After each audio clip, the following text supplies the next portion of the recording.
Hello, everybody. Welcome back to a Pink and Preview show. It's felt quite a while since we've done one of these, but as me and Colin then speaking off camera, transfer windows and rota logistics and various other things have all been into play. So we thought we'd bring you one, plenty to delve into on this Friday lunchtime. Adam Harvey, joined by Connor Southwell. We want your comments, questions, score predictions, feelings, whatever it might be. Get them down in the comment section below, and of course we'll come around to those as we move through the show. I mean, Connor, of course, it's been an international break, a couple of weeks off. Mixed emotions I always feel about these. Sometimes it's quite nice to take your foot off the gas, but I think when the season's only just started, these early ones always feel a little bit more frustrating because you just want to get the football flowing, see this team performing, particularly off the back of the win at Coventry. So how have you found this international break? Mixed is probably a good way of summing it up because after Coventry and this early in the season, as you rightly say, you probably just want to keep going. You want to keep playing games. It only feels like 5 minutes ago we were at Oxford, and it was really. It does feel like it's come at a bad point. It's not really been enjoyable, I would say, from like a rest perspective, even though it came after a transfer window, and I've been able to get some sleep, and I'm sure you have, and the rest of the team have as well, because that was busy. So yeah, mixed, and this one has felt particularly quiet. I guess lots of people have been on holiday and within the game and whatnot. Not suggesting that the players have or anything like that, but yeah, it's felt a little bit slow on the old content front. So yeah, we've been a bit like Timu Pukki at Wembley the other night, desperately waiting for domestic football to get played into our feet, I think, and it not quite ever arriving. But we're at that point now, and yeah, we're leaving for Swansea in an hour or so. And sometimes with these long trips, you can really dread's the wrong word, but with all the travel, it can be one that you don't really relish. But I think today I'm really looking forward to getting on the road and getting to South Wales for tomorrow's game. And yeah, let's see what Norwich City have in store for us. Yeah, the positives keep flowing. Of course, after yesterday's press conference, there was obviously concern sort of during this international break. Josh Sargent, the news that he missed their second game, decided to pull out due to ankle irritation, which we didn't really know the kind of scale of that or what that looked like until yesterday. Kenny McLean, of course, we saw him limp off in Scotland's game against Portugal. Ben Krezene, of course, pulled out of the England under-20s elite squad prior to the international break. Obviously there was that injury, or sort of came off the pitch against Coventry, which Johannes tore up after the game, sort of said it's nothing too major, but then you see him pull out of a squad and you maybe have a few concerns, but all positive on all those fronts. Connor, all look like they're going to be available and in the match day squad for tomorrow. I mean, how good news is that for Norwich City heading to South Wales? Yeah, mega news. Far better than I expected when I walked into the room that the press conference is held in at Colney yesterday, because I think I was actually maybe bizarrely more concerned about Kenny McLean, because he's not the type of player that goes off really. If he goes down and stays down, you kind of know that he's hurt. He's one that does power through things and is willing to play through pain barriers. So I think the sight of him limping off in Portugal the other night was particularly concerning, especially given I think the role that he has assumed in the last couple of weeks, probably more so at Coventry, where his performance was much better and he was more balanced, and such an important role, and probably the one that I'm looking at the moment, probably along with Sargent really, and thinking, they look a little bit short in that area of the pitch if he was to miss any time of injury. And then Sargent, like you say, I think whenever you see the words Josh Sargent and ankle in the same sentence, it's not a great situation, but that sounds like it was precautionary. It sounds like it was one that was judged on how many minutes he was going to get in that second friendly game, and it was a friendly as well. So if there's any doubt and any sort of risk, then it's probably not worth taking. I think it was probably beneficial for Norwich actually, because it meant they got him back a little bit early compared to say Onel Hernandez, who I think is back from Cuba today officially and in the building, and you have to get your head around time differences and all that different thing. It can become difficult. So actually that was probably useful for Norwich that he came back, and obviously we hope now that that's not something that is going to keep reoccurring as the other one did. Worth adding, it was the other ankle, so it's the right one he did last year. This was the left one, so that would suggest that it's not anything majorly concerning in terms of managing the previous injury that he had. And then Marcelino Nunez as well, obviously was suspended for Chile's second game on Wednesday night, or overnight on Wednesday, I think that was. So they managed to get him back a little bit earlier than planned as well. So from a fitness perspective, like you say, probably a positive bulletin. And Ben Krezene as well. That I mean, I checked in on that at the start of last week. I think when that was sort of confirmed, it was chucked in at the bottom of an FA article on the what is it, the elite squad these days, formerly the under-20s. So yeah, that's positive that one's not major. And then I think it's worth a mention as well for Oscar Schwartau, who, by all accounts, from what I understand, would have been called up by Denmark's youth sides, but actually opted to stay in Norfolk because he wanted to settle in and be in and around the group. And I think that probably is a testament to him, really. So yeah, all in all, busy in that sense, but yeah, a really positive bulletin. It means Norwich go to Swansea really with no fresh injury concerns. Obviously, I'm sure we'll get into the 3 lads that are out at the moment a little bit more long term, but in terms of those players they had at Coventry, it looks like they're going to be in a position where they've got a few more, with obviously Kay Gordon to come in and join them now as well.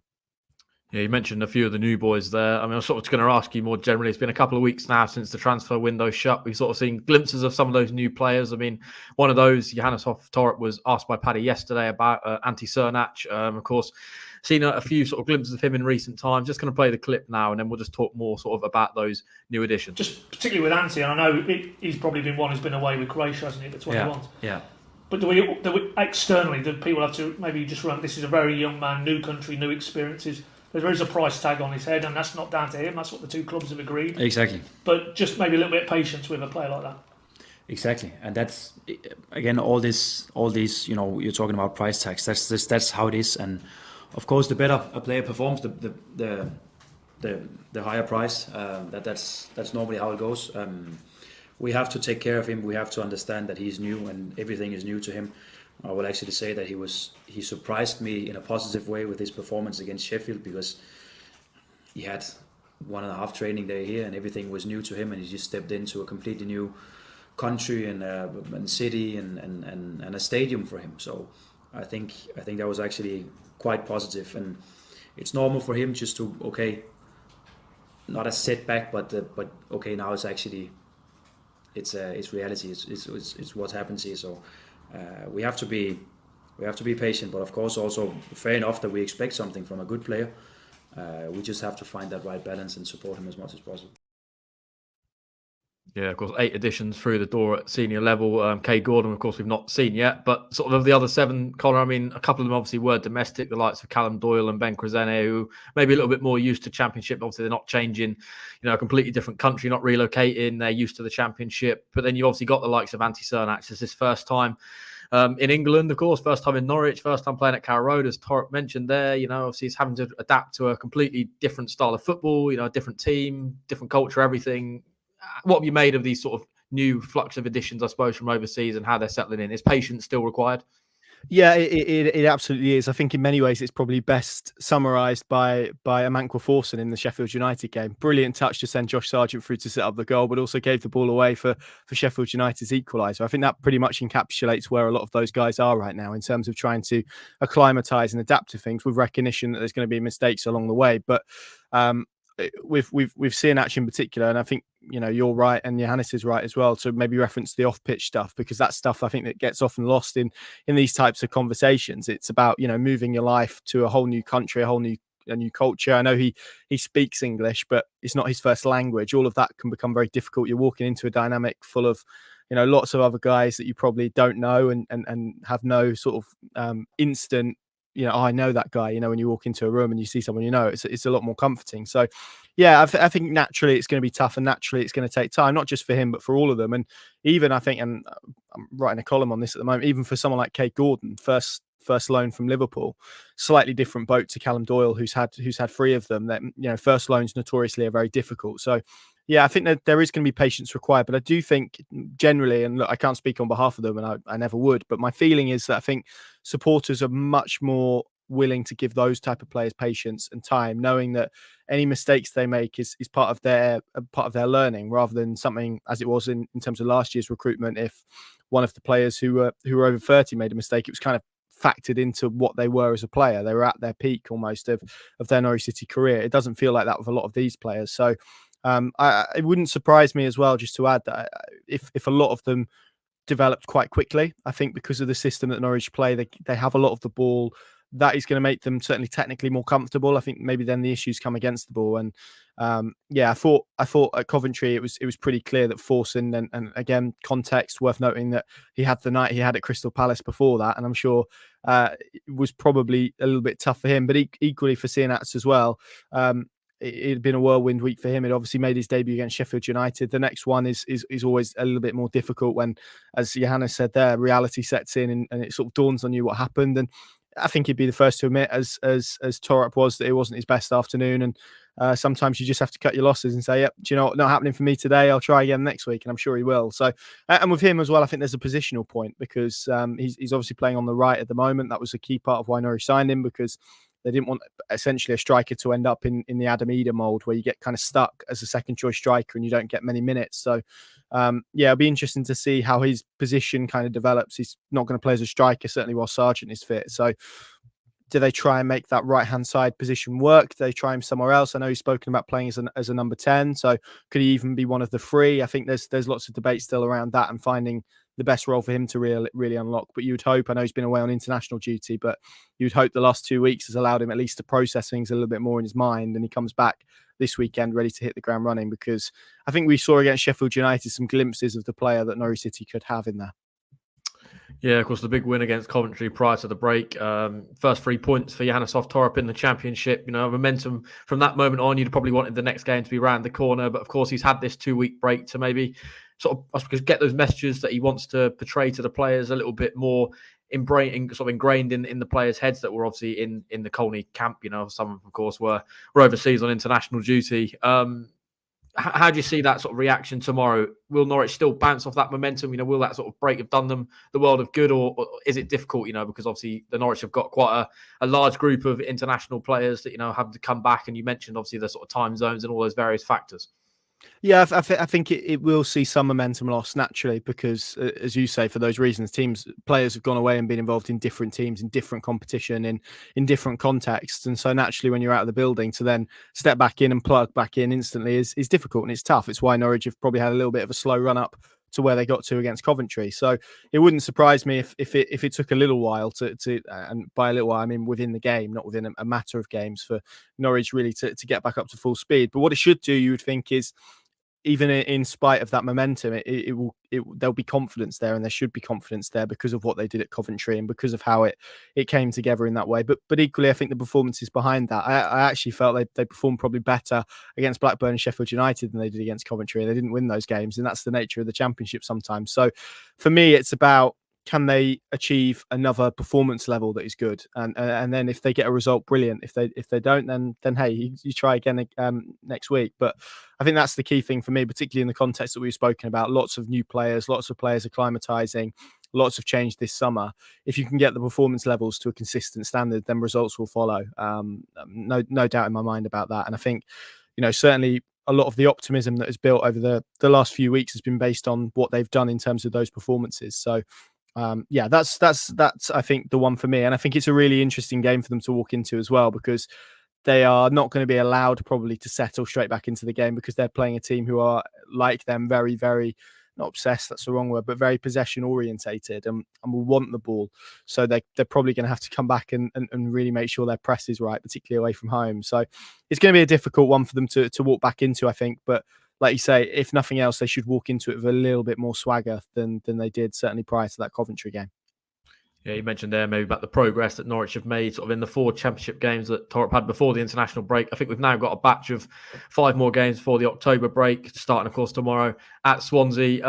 Where do you want Norwich to be by the time they finish that final whistle against Hull City at home, I think the start of October? These 5 games, what progress do you want to see now? Is it building on what they've already done? Do you expect Norwich to be more sort of fully clicked and maybe kicking on a lot more by the time they maybe go further sort of on, I suppose, into October and November? Yeah, it's a good question. I think when you have a process like this and you have kind of a team that is building, you want to see different elements being built. So I think we've probably seen over the first 4 games, it's been about style of play, and you can see from the Oxford game compared to the Coventry game how they implemented that and how they've kind of got more familiar with it. I actually think, and you look at the numbers and they sort of back this up as well, I don't think they've been as bad as maybe people would have you believe defensively. I think they've been okay. Kept a clean sheet, but actually the chances that they've conceded have come largely from their own errors rather than their defensive structure. So I think I'm relatively okay with where they're at defensively as well. I think for me, I'm probably looking at this block of games and thinking we need to see more in terms of chance creation. That's the big element for me. And Torup spoke about this a little bit yesterday. And again, you look at the data, and I did a piece about their style of play and their data a few days ago, if people want to go and read that for a little bit more depth. But for the possession that they're having and for the positions that they're working into, they're not quite connecting that with really consistent, high quality chances as of yet. And there's a host of reasons for that. It can be decision making, it can be quality, it can be, maybe players not quite being on the same page when it comes to combining. So that's the big element for me that I'm looking at over this next block of games. Can they convert what is some very, very decent foundations from what they're doing in possession into real, clear-cut opportunities on a consistent basis against some really good teams that they're going to be facing in the coming weeks. So that is probably at the top of my list. And then within that, like you say, it's just further growth and probably more about individuals, I think, this block, and getting them up to speed and learning more about how this system looks beyond that. So yeah, 2 international breaks until Christmas. That's the way I'm looking at it. But I mean, I don't understand why we need this many international breaks, if I'm being completely honest. But I'm going off on a tangent. So yeah, that's top of my list. What about you, Adam? What are you hoping to see in the next block of games? Yeah, I just think maybe those sort of mistakes we've seen sort of early on in sort of the games under Torup, maybe starting to eradicate those, clear them out of the game. This team obviously start to gel a little bit more. Obviously lots of individuals that are still new, even the likes of Slimani. I mean, he's only played 45 minutes in a Norwich City shirt. I think 5 more games from now, he'd have obviously got used to what's going to be expected of him. I mean, Torup spoke yesterday a little bit about him and kind of having to build his physicality, and he's not played sort of 40 games of a sort of season across his whole career to this date. The likes of Spartau, he's obviously he's only 18, still young. There's going to be a lot of growth and development in his game. And I think every game you tick off in the Championship is another step towards, this team maybe starting to look how Torup wants it to be and sort of moving forwards. And I think that's exciting. And that sort of, for me, it's just building that excitement level I already have around this team sort of even further. And hopefully by the time we sort of maybe get to around the Christmas period, this team will be a lot more sort of how I want to see them playing every week, exactly the same sort of template. And excited to see what it holds. Talking about templates and a team in transition, I mean, Swansea sort of when they arrived at Carrow Road at the back end of last campaign under Luke Williams, I mean, only appointed in sort of early January. They'd obviously had Michael Duff previous to that, which I think had sort of been met with a lot of criticism, maybe not sort of playing that Swansea way, lots of possession. I think Williams is sort of trying to bring that back. They top the Championship at the moment in terms of average possession in games at 59.1. That sort of shows you they want the ball, and it's going to be a different sort of test for Norwich tomorrow. 4 points from their first 4 games, narrow 1-0 defeats on the road at Middlesbrough and West Brom, a very convincing 3-0 win against a struggling Preston, and a draw, of course, in the South Wales derby, which by all accounts they were pretty dominant in and probably deserved to win that game. So clearly at home, they're a strong team. Connor, what sort of test are you expecting tomorrow from them? What have you made to their start to the campaign? Yeah, I really like Luke Williams. I think I've kind of kept an eye on him from obviously worked closely with Russell Martin at Swansea, but then went and had a spell with Notts County, and I really like the style of play that he implemented there. They were a little bit gung ho at points and whatnot. He's been a bit more defensively responsible at Swansea, but I really like what he's trying to implement. Probably under this new breed of coach, similar to Johannes Torup, really, in terms of quite young, wants to play progressive football, and is very good in terms of how he communicates. And there was a situation after that Carrow Road game where he walked into the press conference room and it was literally just me and you sat there. So I had to bowl some questions at him, which is quite an unusual situation to be in. I don't think I've had that with opposition managers before, but he was very courteous. He spoke quite well actually on Norwich and also about his time at Norwich. He was at Norwich as a youth player and was kind of telling us about how he got picked up from the train station and all that sort of thing. So really, really nice guy. But I think from them, they'll want to see improvement. And actually, you mapped out some of the possession numbers there. I mean, I've got a stat in front of me here, which is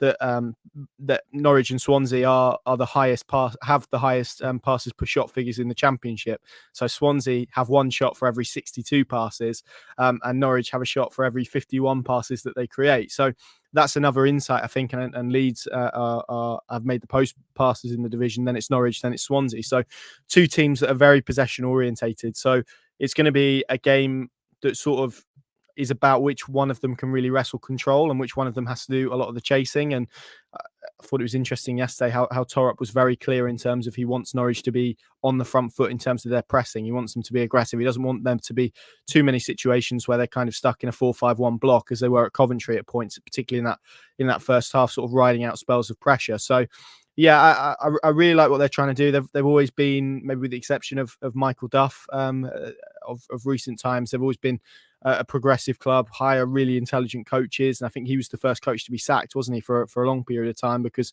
all of them went on to have very successful spells at the club and would go elsewhere. You know, Graham Potter obviously being one, Russell Martin being another. There are a few more within that. So yeah, I think it's quite a similar club to Norwich in many regards. And yeah, some really good talent, but equally, as you mapped out, a team in transition. So I think there's an opportunity here for Norwich if they can get all of those elements right. But it's going to be, as they all are in the Championship, particularly when you go away from home, it's going to be a real test for Norwich, I think, and their new style of play, particularly within the context of the international break and that loss of momentum that we spoke about.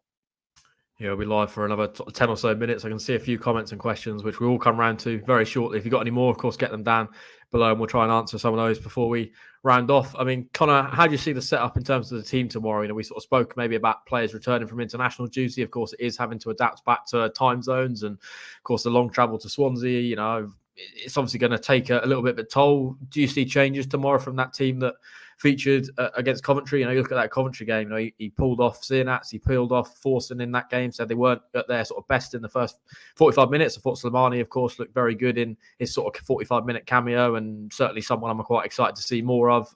Cordoba, of course, we've not seen lots of him yet in the Championship. You know, that centre-back position, I think Shane Duffy's been much improved and pretty, you know, consistent in terms of his performances in the last couple of games. You know, Callum Doyle, I mean, we've seen him in left back, we've seen him at centre back. You know, it's lots of decisions maybe to make. How do you see this game in terms of the lineup that Torup will go for?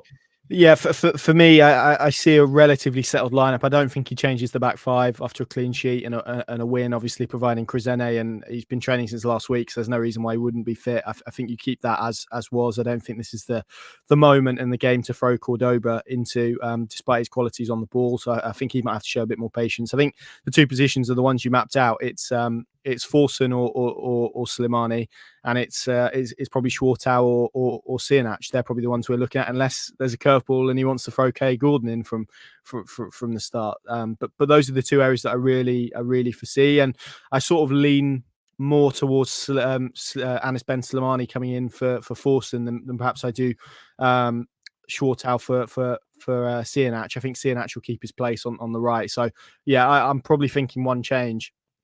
But then I think that's interesting because even though I thought Norwich were better in the second half, there is an argument that after Forson went off, they probably did lose a little bit of creativity and in the final third. And of course, game state was that they were ahead, so they got themselves ahead, so then they could probably not cling on, that's the wrong word, but they had a lead to defend, and so they didn't need to be so proactive and forward thinking. But that's an interesting dilemma for me. But I think after his performance in his 45 minutes, I think he'll go for Slimani, and that probably does give Norwich a little bit more balance in terms of their midfield and energy and physical presence. And he spoke about pressing and you know, if you can sit in a mid to high block and use his physicality to win high turnovers, something that they've done pretty well this season as the stats show, then that feels to me like probably a practical change. And then I think you could flip a coin really on Schwartau or Sinats, and you know, maybe there's an argument, having had Schwartau for 2 weeks in the building, Slimani as well, that you edge towards those two. But those are the key areas of the pitch that I see real change in, obviously providing there's no fresh injury updates. So that's kind of where my head is at. What about you in terms of changes? Do you foresee any others outside of those two? Obviously, fitness wise, they've had one training session since the press conference, so it's always dangerous, isn't it? Yeah, I think I'm with you, to be honest. Those were probably the two that I foresee maybe there being a little bit of debate. I think Slimani for the physicality maybe in that midfield. It's obviously a game going to be a lot of possession. Both teams want to play that way. And I felt Slimani just in terms of those sort of going away from home and those moments in games, as we saw at Coventry, and the way he pulled the player down sort of in the 90th minute. I think just that sort of nous, and maybe the fact he's a little bit more experienced than Forson, obviously played a little bit more in England as well. I just think that in his game might be quite a crucial component maybe of this game and how Norwich could go there and try and navigate to pick up 3 points. Svartau's an interesting one, as you mentioned, the fact he's been in the building for 2 weeks, firmly, under this new management. He's going to have obviously a lot more messages in his head maybe than what Sirnats has had, of course, being away with Croatia's youth setup. So I think there's lots of debate, but I think Slimani's the one. If there's going to be a change, I think that's the one that I could foresee happening. A few people in the comments asking a few questions sort of around, I suppose, individuals and how they fit in. I mean, Uncle Mort saying, I don't see where Sirnats fits into the team set up at the moment. You sort of mentioned maybe sort of playing off the right. It feels difficult that he's going to get that opportunity to play through the middle. Yeah, I think so. And he feels to me, it's tough, isn't it? He's clearly and he did play this position for his former club last year, so it's not like it's completely alien to him. But I think it's a difficult position to get thrown into, particularly from the start, because it's quite specific to Norwich's structure, and they want to, without getting too technical, but they want to access those half spaces quite a lot, and that's where they want him to drift into, particularly when you've got Stacey basically providing the width. So in many ways, he is kind of a second striker-ish, but not quite. So there is a little bit of tactical understanding, I think, that he needs to get around that position. But yeah, he didn't look great at Coventry, but that was mainly his use of the ball. And I think there's a hell of a lot of context to wrap around both of those opening games. So really, for me, this kind of feels like the right time to begin to judge him, I think, as opposed to the first 2 games. And yeah, we'll see how he gets on. But it does feel like if we don't see a marked step forward tomorrow, that it's going to be then pretty difficult to make the case to keep him in the team, I think, for Watford and Derby, and particularly with Gordon knocking on the door, Schwartau, who we've spoken about. They've got different options in that area of the pitch, particularly for that position. So yeah, it does feel not do or die. That's a bit strong, but it does feel like quite an important day for him in terms of retaining his place in the team beyond this week, I think. Yeah, Finley asking, how do we fit Cordoba in? Door to left back, but hard to move around. I mean, I think that was probably the point that I've sort of been thinking in my head. How do you fit Cordoba in? When's the opportunity he's going to get to start a game?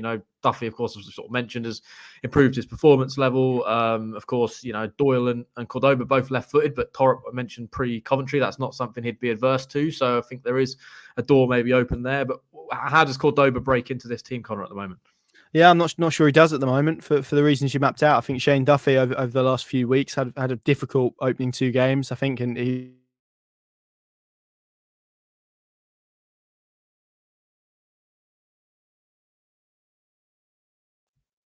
Am I back? You're there back. we go. Sorry. I was saying Shane Duffy, I felt over the last couple of weeks has had real improvement in terms of his performances after a difficult opening couple of games. Callum Doyle, I think, again, there was debate around left back or centre back. Looks like a centre back, playing like a centre back, just looks really good in that position. And I actually think it went a little bit under the radar at Coventry, but I thought Ben Krezene had probably his best game as well for Norwich. It was Sheffield United the week before. He had a tough first half and a better second half. This one was a little bit more consistent.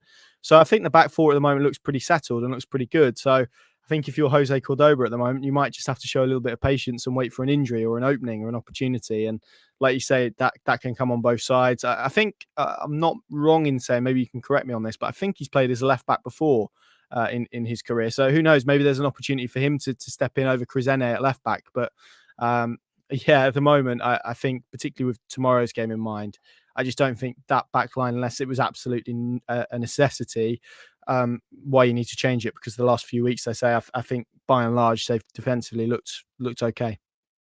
Yeah, you're right. Yeah, I remember speaking to a sort of journalist from the Bulgarian end when he arrived, and I sort of pushed the left back narrative, and it's something he said he has played before, maybe not his most comfortable position. That's where I heard it. That's where I heard it. I think there was maybe a few sort of alarm bells in his head when I sort of offered the opportunity of him playing left back. So maybe I hope to see him more in centre back, but I think if needs must and Norwich end up with a situation like they have in previous times where Jakob Sorensen's kind of had to be the polyfiller and have to fit in a certain position, then I think there might be an opportunity for him there. Yeah, and I also think it's game dependent as well. We've seen slightly how their build up has changed. So primarily when they've played Krezene as the left back, they've built up in a 2-3 structure with the left back kind of forming part of the three. When they've needed to change that and perhaps had the game in front of them, low blocks, so Blackburn's a good example of this. They pushed Doyle to left back and built up in almost a back three.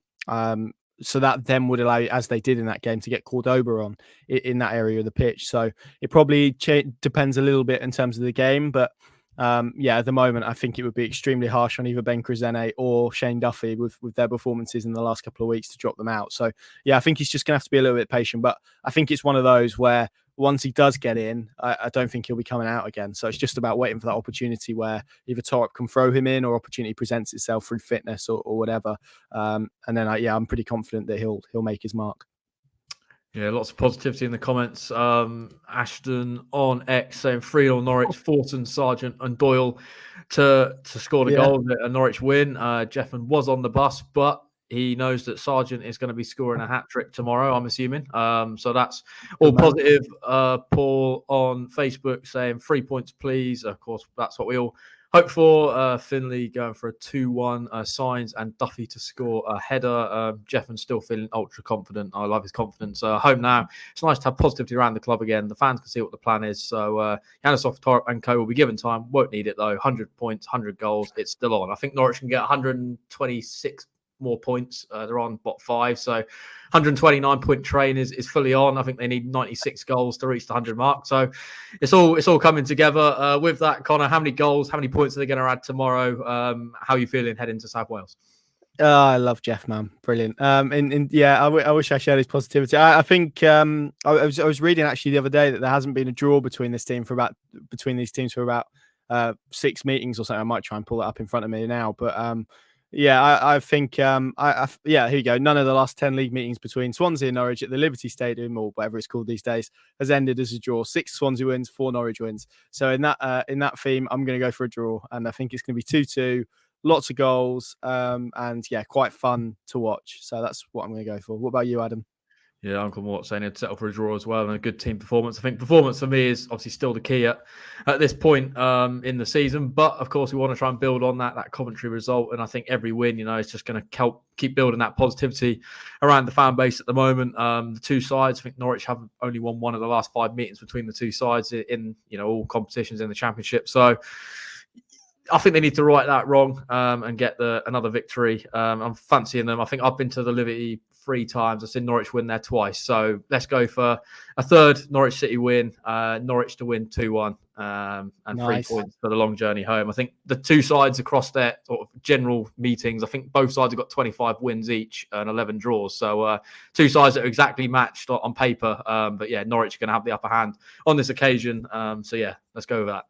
Just to jump in, is Paddy Davitt going to have his shades with him? His good luck shades. We'll find out on Team News tomorrow, I guess, won't we? We will, yeah. I think he's been a bit reluctant, but good old Jeffman down in the comments here. I saw him put a little comment out on our Instagram this morning. Did put it in the group chat. If you're watching this, particularly on X, make sure you tweet Paddy and let him know to pack his shades. We're leaving in about an hour, so you've got time. Get on him and make sure they're in his suitcase for tomorrow. Yeah, he's been warned. So if Norwich don't win, Paddy Davitt, maybe he'll have to be substituted out for somebody else for the next game who's got shades. So we'll see what we get. Lots of good content across our channels, of course, that you can delve into on this Friday afternoon. Of course, Johannes Torp's press conference from yesterday is all there, all the full quotes and sort of his thoughts heading to Swansea. I spoke to a good friend of mine, a Swansea City fan, so this game maybe feels a little bit bigger for me as well. There's sort of pride on the line. Yesterday on Terrace Talk, so all the sort of, I suppose, the views from the Swansea end are there. Sam's put tactics board up this morning, so his sort of starting 11 and maybe where this game could be won and lost. Of course, a lot is maybe emphasis on possession, and I think he speaks a bit about that in that. Of course, we've obviously got all the stuff on digital platforms as well, all of the articles. Of course, you can take out an app subscription. We think it's well worth your time, maybe going and having sort of delve into that, check it out, and if you like it, of course, join us on our journey. And there's a few more sort of nice bits of content coming your way next week. Connor this morning's done a little piece with a certain Norwich City winger of the past, which I think you'll look forward to in a podcast special at the start of next week. So lots of stuff to look forward to. And of course, we'll see you tomorrow afternoon at the Liberty for Team News Live. Interested to see what Johannes Torp goes for, and hopefully for all the positivity in the comments, Norwich City can build on that good result at Coventry and get another 3 points. Thanks for joining us.